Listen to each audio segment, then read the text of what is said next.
कहानी है रामपुर गांव की, जहां के मर्द महिलाओं को हमेशा नीचा दिखाने की कोशिश में रहते। अरे अभी तक खाना नहीं आया, क्या मुझे एक और शादी करने की जरूरत है? नहीं जी नहीं, ऐसा मत करना, वरना मैं कहाँ जाऊंगी। खाना लेकर मैं अभी आई जी। गांव की पंचायत में भी फैसले हमेशा औरतों के खिलाफ ही रहते।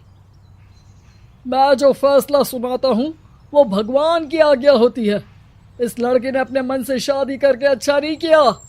लड़के को घर भेज दो और इसकी शादी इसकी जाति की किसी लड़के से करवा दो, लेकिन ये लड़की, इसे तो गांव के बाहर निकाल दो। नहीं नहीं जमींदार साहब, ये क्या बोल रहे हैं? ऐसा नहीं हो सकता। मेरी बेटी मासूम है, इसे अच्छे बुरे की समझ नहीं है। अरे कहाँ जाएगी ये बेचारी? कहाँ जाएगी? इतनी चिंता है तो पूरे परिवार का गांव निकाला कर देते हैं। बेचारे पूरे बसे बसाए परिवार को गांव छोड़ना पड़ता है। चाहे जो हो, अगर बेटियों को कंट्रोल नहीं कर सकते तो गांव में रहने का कोई मतलब नहीं है। यहाँ औरतों को दब कर रहना होगा। कोई भी अपने हिसाब से कुछ नहीं कर सकता, सब ईश्वर की मर्जी से ही होगा। तभी गांव का एक आदमी दौड़ा दौड़ा आता है। सरपंच साहब, जमींदार साहब, वो कालिया है ना, उसकी बेटी पढ़ने के लिए शहर जा रही है। अच्छा, ये कब हो गया? और कालिया की हिम्मत कैसे हो गई ऐसा करने की? लेकर आओ उसे और उसकी बेटी को। बस फिर क्या था, हाजिर हो जाते हैं कालिया और उसकी बेटी सरपंच के सामने।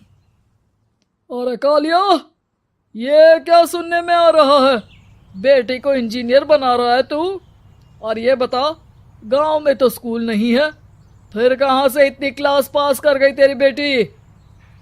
राधा, जो कि कालिया की बेटी है, उसे लगता है कि सरपंच उसकी तारीफ कर रहे हैं। सरपंच जी, मैंने ऑनलाइन पढ़ाई की है, डिस्टेंस लर्निंग से। सभी में मैंने अच्छे नंबर पाए हैं, जिसे देखते हुए शहर की इंजीनियरिंग कॉलेज में मुझे स्कॉलरशिप मिली है। वाह जी वाह, क्या होती है ये? पहले तो ये बताओ, फिर आगे की बात करते हैं। पूरा गांव राधा की बात सुन रहा था और राधा बोलती जा रही थी। तो ऐसे मैं फ्री में एक अच्छी शिक्षा लेकर गांव में जो कुछ परेशानियां हैं, जैसे बिजली, पानी और इंटरनेट जैसी समस्याओं के लिए काम करूंगी। मैं गांव को शहर से जोड़ने के लिए पुल का निर्माण करवाने का प्रस्ताव रखूंगी। मुझे पूरी उम्मीद है कि जल्द ही हमारा गांव भी तरक्की की राह पर चल पड़ेगा। राधा की बात सुनकर सारे गांव वाले ताली बजाने लगते हैं।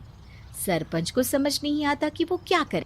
चुप रह नादान लड़की, गांव के खिलाफ जाने के लिए तुझे गांव से बेदखल कर दिया जाएगा, वो भी पूरे परिवार के साथ। और हाँ, अगर ठीक से गांव में रहना चाहती है तो ये पढ़ाई लिखाई छोड़ दे।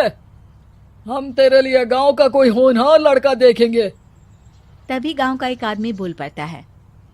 अरे नहीं नहीं सरपंच जी, राधा बिटिया जो बता रही है, अगर वैसा हो जाए तो हम लोगों को पैसा कमाने के लिए बाहर नहीं जाना पड़ेगा। हाँ जी, और ना ही कोसों दूर पानी के लिए भटकना पड़ेगा। हमारे बच्चे भी अच्छी पढ़ाई कर सकेंगे और आगे बढ़ेंगे, ना कि हमारी तरह खेती करते बैठेंगे। क्यों गांव वालों, राधा बिटिया का साथ देना चाहिए ना। सरपंच देखता है कि गांव राधा के साथ है तो वो चुप हो जाता है। वो घर आकर अपने सलाहकार से बात करता है, जो बहुत ही चालाक किस्म का इंसान होता है। अरे सरपंच साहब, आपको बहुत ही होशियारी से काम लेना पड़ेगा। एक बार गांव तरक्की कर गया, यहाँ के बालक पढ़ लिए तो कोई ना पूछेगा आपको। और फिर ये जो बेटा और बेटी है ना आपके, इनको भी आम लोगों की तरह ही जीवन जीना होगा। हाँ, लेकिन करे तो क्या करे? वो ना आप मुझ पर छोड़ दीजिए, बस मैं जैसा बोलूं करते जाइए।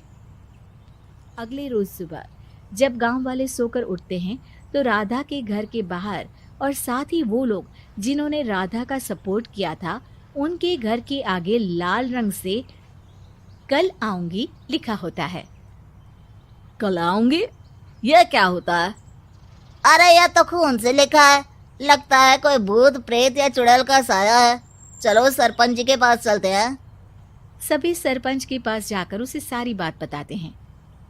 अरे ये तो बड़ी मुश्किल की बात है।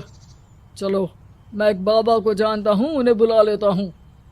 सरपंच बाबा को लेकर गांव के घर के बाहर जाता है। ओहो, तो ये वो चुड़ैल है जो उन लोगों को निशाना बनाते हैं जो गांव को बदलने का सपना देखते हैं। वो गांव को ऐसे ही संपन्न देखना चाहती है, वो नहीं चाहती कि कोई बाहरी यहाँ का कायाकल्प करे। क्या तुम लोगों में से किसी ने गांव को बदलने की सोच रखी है? तभी राधा की माँ रोते रोते आती है। मेरी राधा घर से गायब हो गई है। अरे कोई तो बचाओ, मेरी बच्ची कहाँ गई?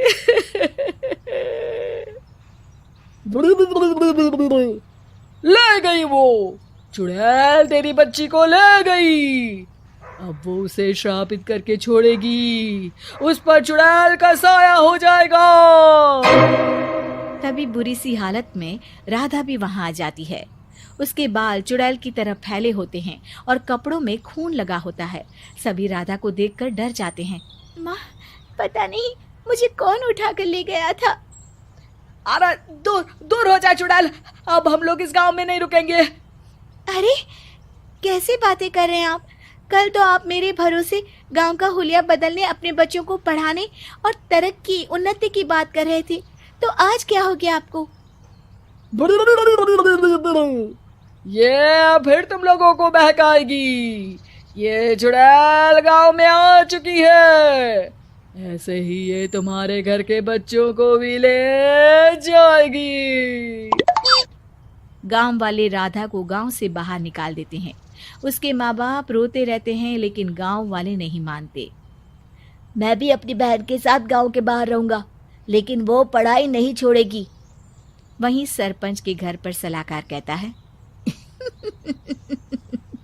देखा, सांप भी मर गया और लाठी भी नहीं टूटी। लेकिन अगले ही दिन सरपंच के घर के बाहर भी वही शब्द लिखे होते हैं। और फिर सरपंच की बीवी कहती है, हमारी बेटी को किसी ने अगवा कर लिया है। तभी राधा का भाई वहां आ जाता है। अरे गांव वालों, मैंने सरपंच जी की बेटी को देखा था। वो चुड़ैल उसे उठाकर ले जा रही थी। अरे क्या मजाक कर रहे हो? नहीं नहीं सरपंच जी, आप नहीं जानते। वो चुड़ैल अब आपकी बेटी में आ जाएगी, जैसे राधा के अंदर आ गई थी। तभी सरपंच की बेटी वैसी ही हालत में वहां आती है जैसे राधा आई थी। पापा, पता नहीं कैसे मैं गायब हो गई थी। चुड़ैल, इसके अंदर भी चुड़ैल का साया है, मारो इसे। अरे नहीं नहीं, इसे भी राधा के पास गांव के बाहर ही भेज दो। अरे चुप रहो, मेरी बेटी कहीं नहीं जाएगी और चुड़ैल वुड़ैल कुछ नहीं होता है। अरे कैसे बात कर रहे हो सरपंच जी? आप तो बोल रहे थे कि आपका फैसला भगवान का ज्ञान होता है, तो अपने पर बात आई तो अब आप ऐसे बोल रहे हैं। अरे ना ना ना, आपको अपनी बेटी को त्यागना ही होगा। अरे बुलाओ बाबा को। राधा का भाई बाबा को ले आता है, जिसे अब गांव वालों के डर के कारण सच बोलना पड़ता है।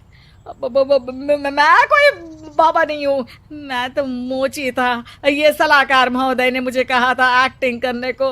अब वो मुझे पैसे देने वाले हैं। अब मुझे माफ कर दो। गलती हो गई, मुझे माफ कर दो। तभी वहां राधा आ जाती है। देखा सरपंच जी, जब गांव के बच्चे साक्षर होंगे तो आप जैसे लोगों की चालाकी नहीं चलेगी।